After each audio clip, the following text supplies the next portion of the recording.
Hello everyone. तो कैसे हैं आप लोग? उम्मीद है आप लोग बिल्कुल स्वस्थ होंगे, अच्छे से पढ़ रहे होंगे। एक टॉपिक है न्यूक्लियाई, जिसको हम लोग आज स्टार्ट करने जा रहे हैं। न्यूक्लियाई से रिलेटेड कंसेप्ट तो आप हाई स्कूल से ही पढ़ते आ रहे हैं।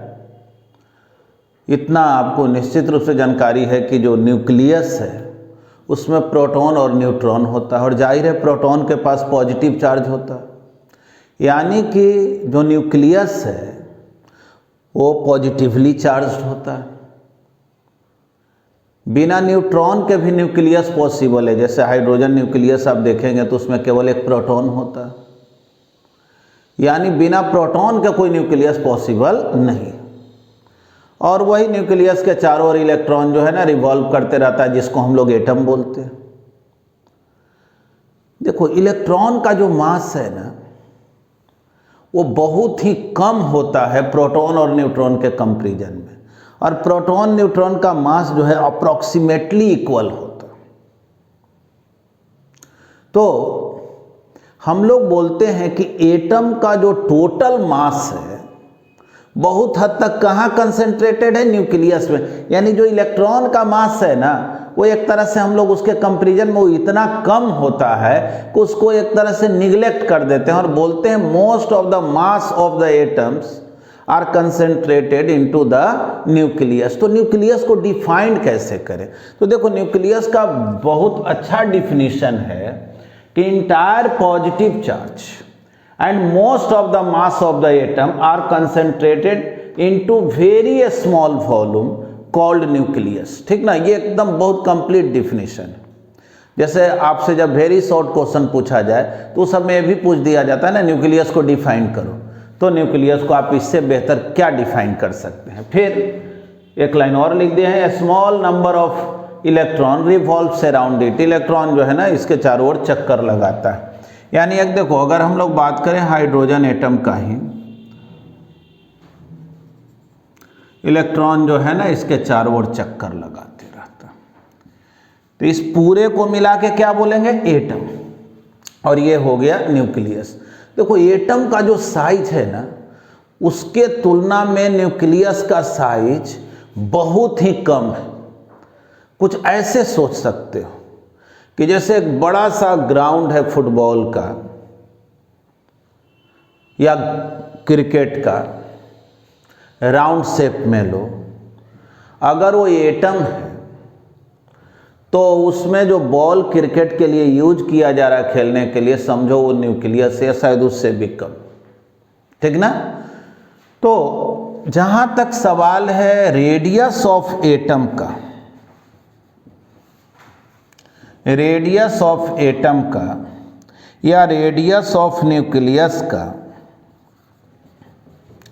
तो देखो एक बात जानना, अलग अलग जो एलिमेंट होगा उसका साइज अलग अलग होता है। सबके न्यूक्लियस का रेडियस सेम नहीं रहेगा। अब किसी में कम नंबर ऑफ प्रोटॉन, कम नंबर ऑफ न्यूट्रॉन है, किसी में ज़्यादा है, तो सबका साइज सेम नहीं रहता है। लेकिन ऑर्डर ऑफ क्या होगा? तो एटम के लिए याद रखना, ये 10⁻⁻10 मीटर के ऑर्डर में होता है, और न्यूक्लियस जो है 10⁻⁻15 मीटर के ऑर्डर में हम लोग लेते हैं। इसी 10⁻⁻15 मीटर को ही हम लोग फर्मी बोलते हैं। यानी कि न्यूक्लियस का जो रेडियस है वो फर्मी में होता है। ठीक है? तो ये तो हम लोग न्यूक्लियस को डिफाइन के, पहले आप ऐसा करें, इसको लिख लें, फिर जो है हम लोग आगे देखते हैं। देखिए, अगर हम लोग न्यूक्लियर स्ट्रक्चर का बात करें तो वैसे तो आगे हम लोग सीखेंगे कि इसका जो स्ट्रक्चर है वो स्फेरिकल होता है, साइज वगैरह इस सब का डिस्कस करेंगे। लेकिन ये जानेंगे कि जो न्यूक्लियस है, nucleus is consist of protons and neutrons. ठीक ना? इसी को हम लोग कंबाइंड वे में न्यूक्लियॉन्स भी बोलते हैं। न्यूक्लियॉन्स का मतलब हो गया प्रोटॉन्स प्लस न्यूट्रॉन्स। ठीक ना। देखो अगर बात करें प्रोटॉन का, कहा जाए कि प्रोटॉन का चार्ज क्या होगा, तो प्रोटॉन का जो चार्ज है ना प्लस ई यानी कि 1.6 into 10 to the power -19 coulomb. ठीक है। अगर प्रोटॉन के मास का हम लोग बात करें तो प्रोटॉन का मास जो है 1.6726 10 टू दी पावर -27 kg, इसी को हम लोग 1 AMU भी बोलते हैं, एटॉमिक मास यूनिट भी बोलते हैं। ठीक ना, प्रोटॉन के मास को। और अगर बात हम लोग सिंबल का करें, देखो सही मायने में हाइड्रोजन का जो न्यूक्लियस है ना वो अपने आप में प्रोटॉन है, उसमें तो न्यूट्रॉन रहता नहीं है, इसलिए इसको ऐसे भी लिख सकते हैं एटॉमिक नंबर और यहाँ लिखा जाता है मास नंबर। क्या मास नंबर है भी आगे एक्सप्लेन करते हैं। आप 1H1 करके ये प्रोटॉन का सिंबल लिख सकते हैं, यानी हाइड्रोजन न्यूक्लियस। जैसे अल्फा पार्टिकल अगर कहा जाए ना तो हीलियम न्यूक्लियस होता है जिसमें 2 प्रोटॉन 2 न्यूट्रॉन रहता है। अब देखो अगर बात हम लोग चूंकि न्यूक्लियॉन्स का कर रहे हैं, न्यूक्लियॉन्स में कौन कौन आया, प्रोटॉन प्लस न्यूट्रॉन। तो अगर हम लोग न्यूट्रॉन का बात करें तो न्यूट्रॉन का चार्ज क्या होता है भाई, बोलो तो 0 है ना, चार्ज 0। पूछा जाए इसका मास क्या होता है न्यूट्रॉन का, तो देखो न्यूट्रॉन का जो मास है 1.6749 into 10 to the power -27 kg। मतलब कि ये दोनों जो है ना अप्रॉक्सीमेटली इक्वल है, इसलिए इसको भी हम लोग 1 AMU बोलते हैं। ठीक ना, इसको भी क्या बोलते हैं, 1 AMU। और जहां तक सवाल सिंबल का, तो देखो इसमें तो कोई प्रोटॉन होता नहीं, यहाँ 0 लिख दो और मास नंबर यहाँ लिखा जाता है, आप 0 1 करके इसका सिंबल लिख सकते हैं। ठीक ना। देखो कोई भी वैसे एलिमेंट को रिप्रेजेंट करते हैं ना, यहाँ एटॉमिक नंबर, यहाँ मास नंबर लिखा जाता है। एक्चुअल में मास नंबर जो होता है ना वो number of proton plus number of neutrons, इन दोनों के सम को जितना संख्या में मौजूद रहेगा उसको मास नंबर कहा जाता है। खैर फिलहाल ये जानो कि इसका सिंबल ये है, प्रोटॉन के लिए स्पेशल सिंबल देना चाहें तो ऐसे लिखेंगे, और मास दोनों का अप्रॉक्सीमेटली इक्वल है। देखो एक बात इसमें नोट में सीख लें कि अगर आपसे कहा जाए कि मास ऑफ इलेक्ट्रॉन, इलेक्ट्रॉन का मास क्या है, तो वैसे तो 9.1 into 10 to the power -31 kg हम लोग लिखते हैं। अगर इसको AMU में लिखें तो 1/1836 AMU होता है। खैर यहाँ पे इसका कोई ज़रूरत नहीं है, लेकिन ये जानेंगे कि एटॉमिक मास यूनिट में इलेक्ट्रॉन का मास लिखा जाए तो इतना लिखेंगे। और देख लो इलेक्ट्रॉन के मास से अगर कंपेयर करें प्रोटॉन के मास को तो देखो कितना ज़्यादा डिफरेंस है। वो 10 to the power -31 10 to the power यानी 10 टू दी पावर 4 का डिफरेंस है। इसीलिए बोलेंगे कि अगर प्रोटॉन और इलेक्ट्रॉन हो तो उस केस में प्रोटॉन के ही मास को समझो वो कंप्लीट मास है, वो निगलेक्टेड मास हुआ, बहुत कम मास हुआ। तो ठीक है, पहले तो आप यहाँ तक लिखें। देखिए कुछ इससे रिलेटेड टर्म है जिससे बोलते हैं atomic number, mass number, atomic mass, ये सब क्या है। तो एटॉमिक नंबर आप एक तरह समझेंगे कि न्यूक्लियस में जो नंबर ऑफ प्रोटॉन्स होता है ना उसी को हम लोग एटॉमिक नंबर बोलते हैं। यानी आप बोल सकते हैं it is equal to the number of protons inside the nucleus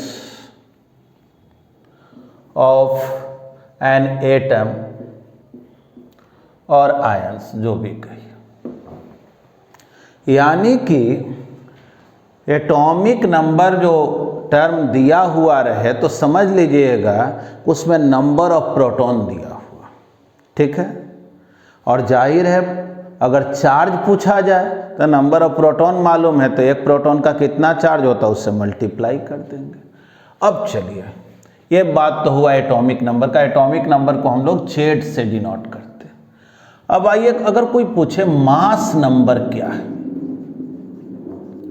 तो मास नंबर इसको ए से डिनोट करते हैं। मास नंबर किसको बोलते हैं? तो कोई भी न्यूक्लियस के अंदर में नंबर ऑफ जो प्रोटॉन्स है आप प्लस नंबर ऑफ न्यूट्रॉन्स, ठीक ना, डायरेक्ट लिख देते हैं नंबर ऑफ प्रोटॉन्स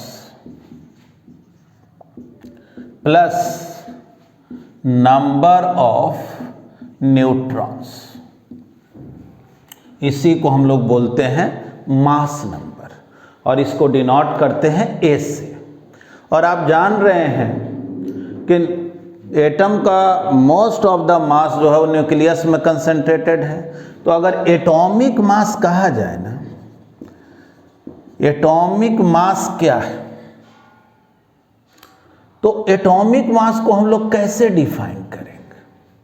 तो ये जानेंगे कि जो मास नंबर है यानी number of proton plus number of neutrons है ना, दोनों का जो नंबर है, समझ लीजिए बढ़िया से, और उसके मास को ऐड कर दो। यानी बोलेंगे क्या, एटॉमिक मास का मतलब हो गया mass of protons plus mass of neutrons inside the nucleus, यही ना, इसी को हम लोग बोलेंगे। यानी इनडायरेक्टली आप कहिए, देखो मास ऑफ प्रोटॉन क्या है, तो मास ऑफ प्रोटॉन को, नंबर ऑफ प्रोटॉन तो जेड है, और मास ऑफ प्रोटॉन्स अगर कहा जाए तो Z into mass of proton, Z हो गया एटॉमिक नंबर। तो देखना, जेड हो गया एटॉमिक नंबर, अब उसमें हमको मास ऑफ प्रोटॉन, तो ठीक है, इनटू मास ऑफ प्रोटॉन, क्योंकि हमको देखो ये मास ऑफ प्रोटॉन्स निकालना है, तो नंबर ऑफ प्रोटॉन तो जेड है और मास जो है उसका 1 AMU उसी को बोलते हैं ना, तो जेड इंटू 1 AMU समझो, जिसका वैल्यू 1.67 इंटू 10⁻⁻27 kg होता है। अब मास ऑफ न्यूट्रॉन का बात करें तो देखो एक बात समझना, जैसे ये जो मास नंबर है ए, अब मास नंबर किसके इक्वल है? तब मास नंबर इक्वल है number of protons plus number of neutron. तो अगर नंबर ऑफ न्यूट्रॉन्स निकालना हो तो मास नंबर से नंबर ऑफ प्रोटॉन्स को माइनस कर सकते हैं, यानी कि A minus Z, number of protons को तो हम लोग जेड से डिनोट करते हैं, यानी ए माइनस जेड हो गया क्या, number of neutrons, number of neutrons निकल गया, और इसका भी मास हम लोग 1 AMU लेते हैं। थोड़ा सोचो तो ये क्या आ गया, देखो ना क्या आ गया, ये 1 AMU कॉमन हो गया, जेड कैंसिल, यानी मास नंबर इंटू 1 AMU है ना। यानी मास नंबर में, मास नंबर जो भी आया उसमें अगर मल्टीप्लाई कर दें 1.67 इंटू 10⁻⁻27 kg, तो यही kg में आ गया क्या चीज, एटॉमिक मास आ गया। नहीं, चलो तो पहले इसको लिख लेते हैं। हाँ, तो हम लोग आगे देखते हैं क्लासिफिकेशन ऑफ न्यूक्लियाई। इसमें हम लोग सबसे पहले देखते हैं आइसोटोप्स को, ठीक ना, केमिस्ट्री में बार बार आपको यूज में आया होगा। आइसोटोप्स किसको बोलते हैं? तो बोलेंगे कि जिसका एटॉमिक नंबर सेम हो, ठीक ना, एटॉमिक नंबर। तो आप जानते हैं ना, एटॉमिक नंबर का मतलब हो गया नंबर ऑफ प्रोटॉन्स सेम, जिसके न्यूक्लियस में नंबर ऑफ प्रोटॉन सेम हो लेकिन नंबर ऑफ न्यूट्रॉन्स अलग अलग हो, यानी तब नंबर ऑफ न्यूट्रॉन्स अलग अलग हो जाएगा तब मास नंबर अलग अलग हो जाएगा। यानी मास नंबर का अगर बात करें तो ये डिफरेंट हो गया, मास नंबर डिफरेंट हो गया। यानी देखो इसको डिफाइन किए हैं कि ऐसा atom, atoms of same element, same element, देखो एलिमेंट का जो है ना पहचान कौन कराता है, उसका number of protons, atomic number, number of proton से ही एलिमेंट को जाना जाता है, नंबर ऑफ न्यूट्रॉन से नहीं। यानी नंबर ऑफ न्यूट्रॉन प्रोटॉन के तुलना में कितना ज़्यादा कम है वो एलिमेंट का पहचान नहीं कराएगा, ठीक ना। नंबर ऑफ प्रोटॉन ही है उसका एटॉमिक नंबर देता है कि एटॉमिक नंबर इसका इतना है, ठीक है ना, इसको याद रखना। तो देखो एटॉमिक नंबर सेम यानी नंबर ऑफ प्रोटॉन सेम, अब मास नंबर डिफरेंट, तो मास नंबर किसको बोलते हैं, number of protons plus number of neutron, यानी नंबर ऑफ न्यूट्रॉन डिफरेंट, तो वही लिखा हो but different number of neutrons, ठीक ना, आर कॉल्ड आइसोटोप्स।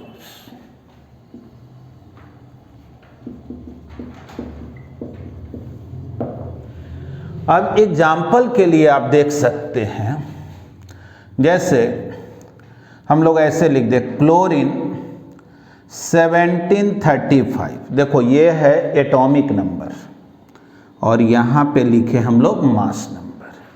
इसी क्लोरीन का जो दूसरा आइसोटोप है 17 तो ये रहेगा और ये 37, यानी कि अगर आपसे कोई पूछे कि नंबर ऑफ प्रोटॉन इसमें कितना है तो 17 प्रोटॉन, इसमें भी कितना है तो 17 प्रोटॉन, ठीक ना, एग्जाम्पल के लिए लिख रहे हैं।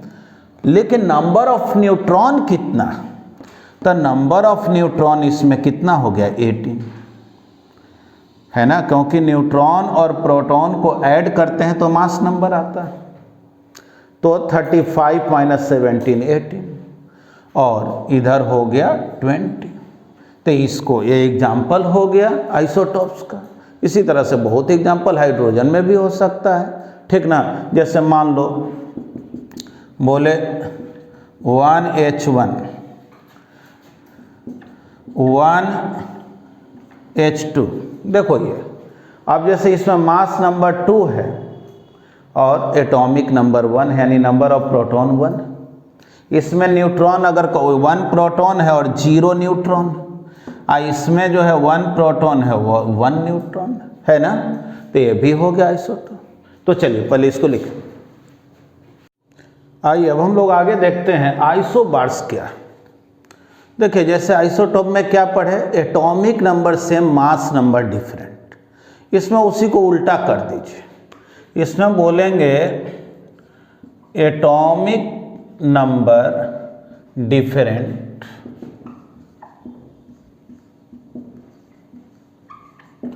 एंड मास नंबर सेम, ठीक ना, यानी जेड डिफरेंट हो गया और मास नंबर जो है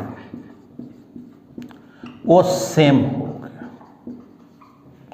देखो एटॉमिक नंबर डिफरेंट होने का मतलब क्या हुआ कि जो नंबर ऑफ प्रोटॉन्स है ना न्यूक्लियस में वो अलग अलग हो गया, क्योंकि एटॉमिक नंबर को तो वही डिसाइड करता है। तो देखो यहाँ क्या लिखा हुआ, एटम्स ऑफ डिफरेंट एलिमेंट्स, अलग अलग एलिमेंट है,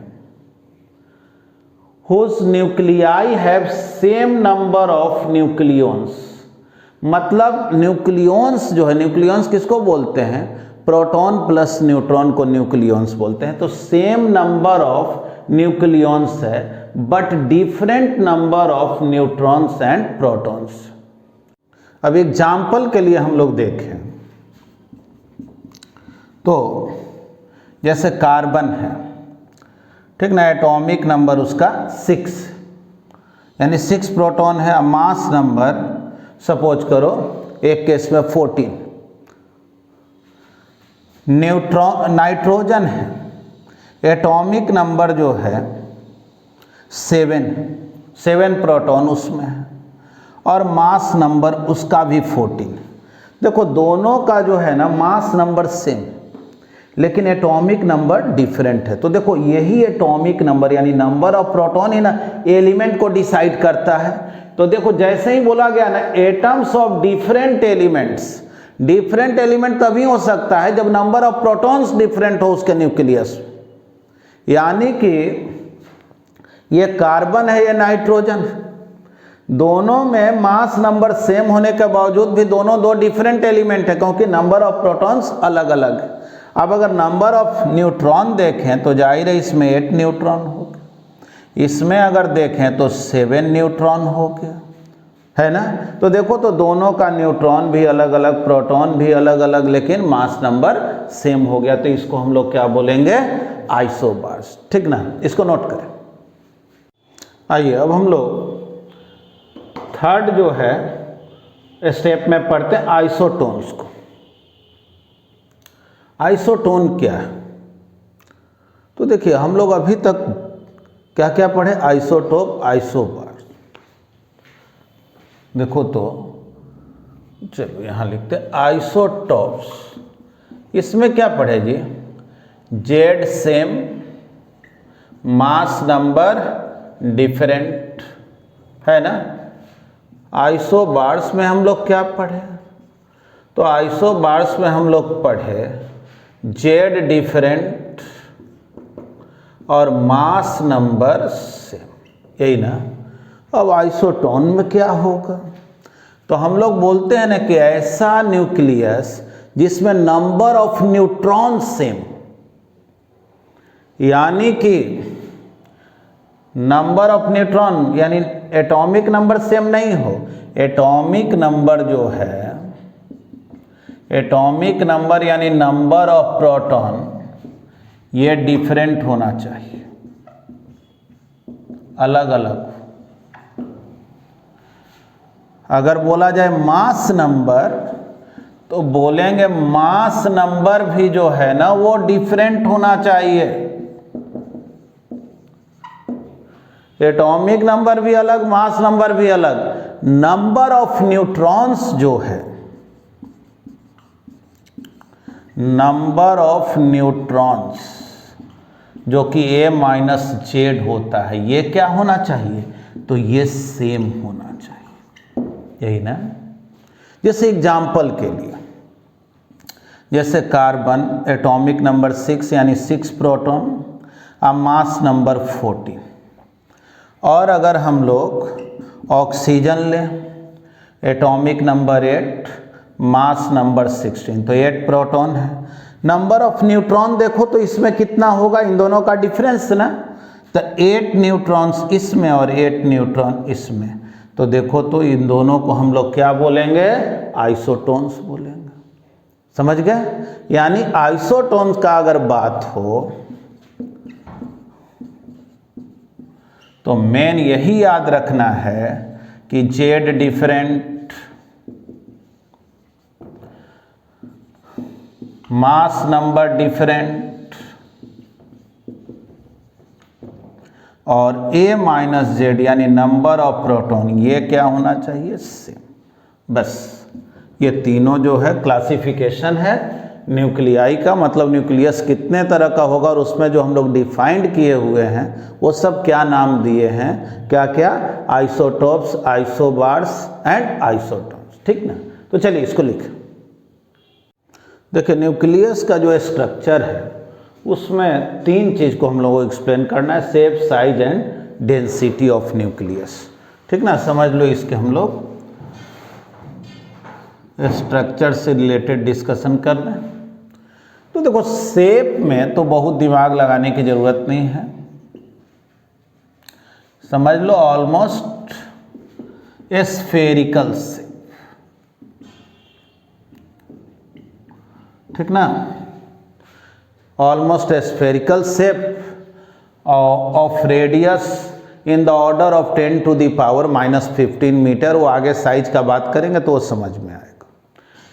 हाँ, रही बात साइज का यानी उसके वॉल्यूम का, तो क्या प्रत्येक न्यूक्लियस का वॉल्यूम एक ही जैसा होता है, सेम साइज का होता है, चाहे हाइड्रोजन हो, हीलियम हो, कार्बन हो, कोई भी हो, क्या सबका जो न्यूक्लियस है वो सेम साइज का होता है? तो बोलेंगे नहीं, ऐसा नहीं है। अब हाइड्रोजन न्यूक्लियस, उसमें केवल एक प्रोटॉन है। हीलियम का न्यूक्लियस है, उसमें 2 प्रोटॉन 2 न्यूट्रॉन है। तो जो वॉल्यूम होता है ना न्यूक्लियस का, ये जानेंगे, volume of the nucleus is directly proportional to the mass number, यानी कि आप बोल सकते हैं नंबर ऑफ न्यूक्लियॉन्स, मतलब number of proton plus number of neutron. जितने ही ज़्यादा संख्या में number of proton plus number of neutron हो गया, यानी मास नंबर जितना ही ज़्यादा होगा उतना ही जो है उसका साइज बड़ा होगा, वॉल्यूम बड़ा होगा, ठीक ना। न्यूक्लियस का जो वॉल्यूम है, तो देखो जी, वॉल्यूम तो जानते हो क्या होता है, 4/3 पाई r³। स्फेरिकल शेप है तो volume 4/3 pi r³, directly proportional to the number mass number, यानी नंबर ऑफ न्यूक्लियॉन्स। देखो 4 पाई तो कांस्टेंट है, उधर भी ले जाएंगे कांस्टेंट होगा, यानी r³ हो गया proportional to the mass number. अब जो है आप ये भी बोल सकते हैं r प्रोपोर्शनल टू a⁻⁴, ठीक। अब प्रोपोर्शनलिटी साइन को हटा करके जब हम लोग कांस्टेंट देते हैं r = r0 a⁻⁴, देखो कोई भी न्यूक्लियस हो उसके लिए जो r0 मतलब ये जो प्रोपोर्शनलिटी कांस्टेंट है ना वो सेम होता है, मास नंबर अलग अलग होगा और उसके वजह से रेडियस भी न्यूक्लियस का अलग अलग होगा। लेकिन ये जो प्रोपोर्शनलिटी कांस्टेंट जो है इसका वैल्यू अप्रॉक्सीमेटली 1.2 × 10⁻⁻15 मीटर होता है, और 10⁻⁻15 मीटर को ही हम लोग फर्मी भी बोलते हैं, ठीक ना। इसी को क्या बोलते हैं, फर्मी। यानी कि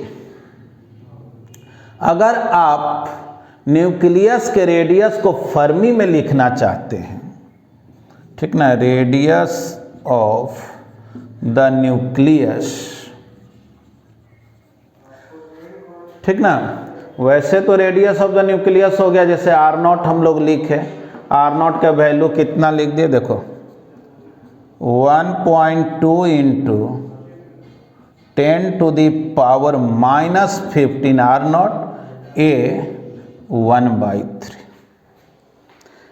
देखो ये 10⁻⁻15 को फर्मी बोलते हैं, तो आप ऐसे भी लिख सकते हैं कि रेडियस इज 1.2 a⁻⁴ फर्मी, ठीक है ना। आसान है कि नहीं, समझ गए। यानी कि हम लोग ये सीखे कि न्यूक्लियस का जो साइज है वो प्रत्येक एलिमेंट के लिए एक जैसा नहीं होता है, वो डिपेंड किस पर करता है, मास नंबर पे।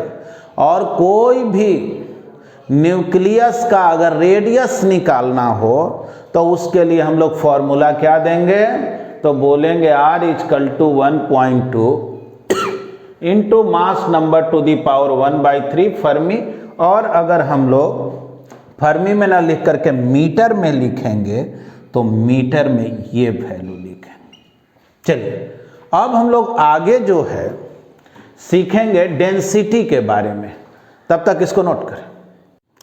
तो आइए हम लोग न्यूक्लियर डेंसिटी से रिलेटेड कंसेप्ट को सीखते हैं। ये न्यूक्लियर डेंसिटी क्या है, तो देखो न्यूक्लियर डेंसिटी जो है ना, मास per unit volume.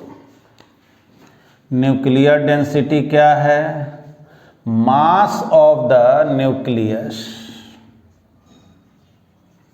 Divided by volume of the nucleus, है ना। थोड़ा देखना, साइज में तो हम लोग ये सीखे कि अलग अलग न्यूक्लियस का जो है, अलग अलग एलिमेंट का जो न्यूक्लियस है उसका साइज अलग अलग होगा, रेडियस अलग अलग होगा। जो जितना ही ज़्यादा जो है न्यूक्लियॉन्स को कंटेन करेगा उतना ही बड़ा उसका रेडियस होगा। तो मास of the nucleus, mass nucleus का कैसे देखते हैं, तब मास नंबर जो है उसमें 1 AMU से मल्टीप्लाई कर दो, है ना।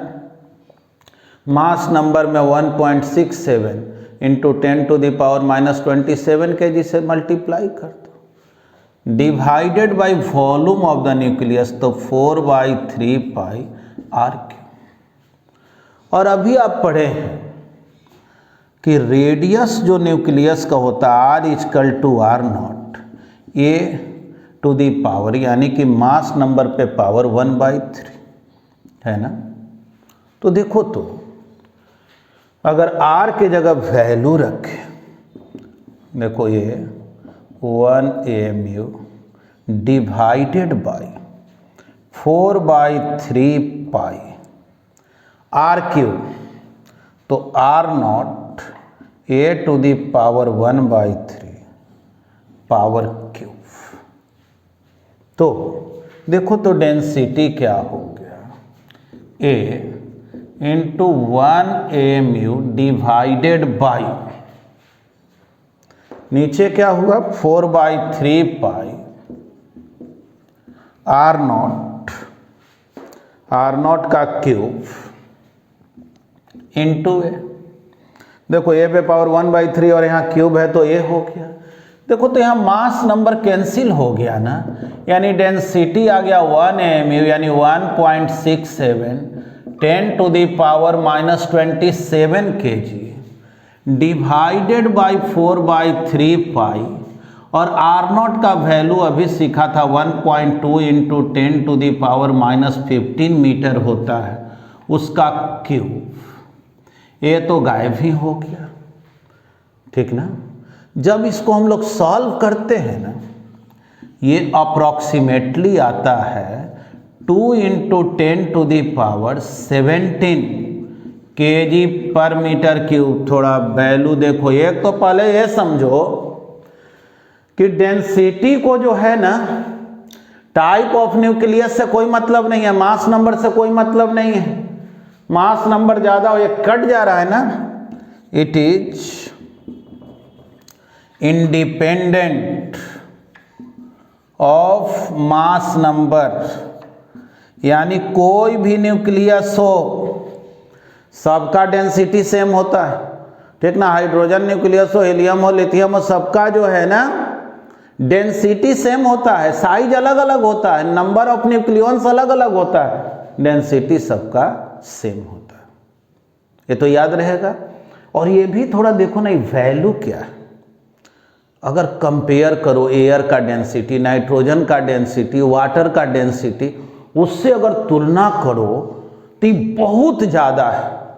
इसीलिए हम लोग बोलते हैं कि एटम का समझो कि पूरा के पूरा कितना वेरी हाई डेंसिटी हो ना, बहुत ज़्यादा जो है डेंसिटी का न्यूक्लियस होता है, मतलब कि बहुत कम ही स्पेस में। एक तरह से समझो कि नीडल है और उसका जो पॉइंटेड एंड है, उसका जो नोक है ना, समझो कि उसी में बहुत ज़्यादा मास को कंसंट्रेट कर दिया गया है, ठीक ना। तो चलो यहाँ तक तो हम लोग कंसेप्ट को सीखे हैं, ठीक है। तो आज हम लोग इतना ही सीखते हैं, अगले क्लास में आगे सीखेंगे। थैंक यू, धन्यवाद।